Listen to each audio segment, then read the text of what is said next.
Many of you are calling, emailing, and commenting on the 9 on Your Side I-Team investigation into police discipline. We have spent the last 6 months investigating allegations of officer misconduct. Our investigation focuses on how local police departments respond when their own officers are accused of wrongdoing. Chief Investigator Craig Cheatham is here with part 1 of our series. Craig. Kristen, the I-Team has investigated more than 2,000 incidents involving hundreds of police and corrections officers from 40 local police departments. One of our goals is to examine how local police departments essentially police their own and what happens to officers who violate policy and, in some cases, the law.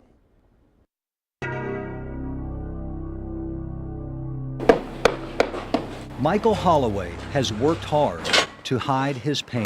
I took 3 or 4 days off work after it happened. Holloway says the chronic pain in his injured arm and spine got worse soon after he arrived at the Middletown jail in February of last year.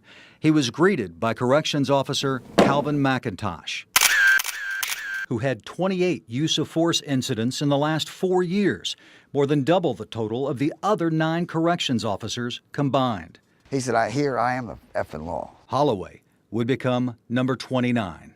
Holloway arrived at the jail after being arrested on a warrant for a petty theft charge. On the video, you can see McIntosh's hand near Holloway's injured neck, his other hand pulling back on Holloway's shirt.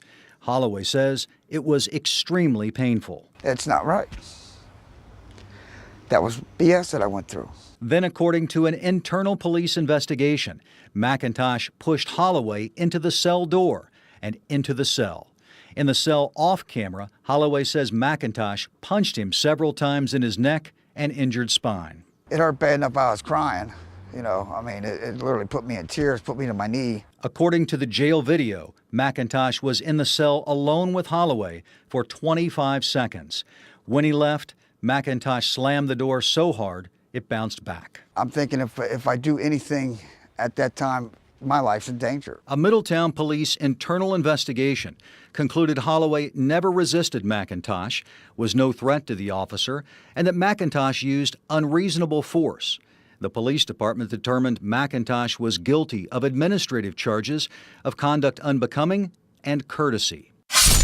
The police department suspended him for a day and allowed McIntosh to use holiday pay so he wouldn't lose any money.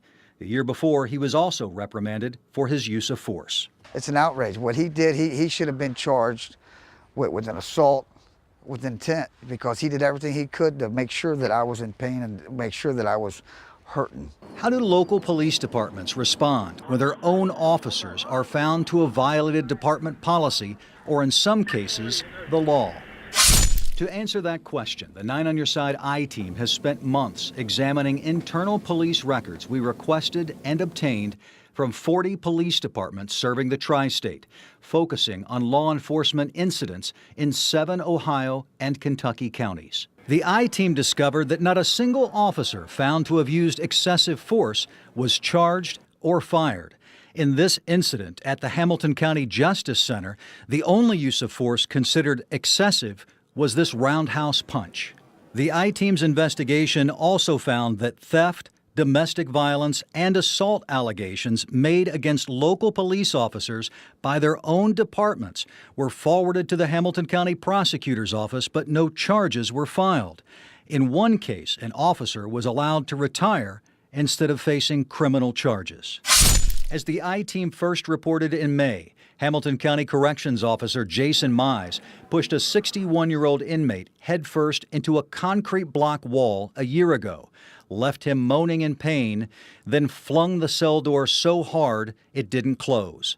An internal investigation found the inmate was bleeding profusely and had a broken hip. He was facing termination.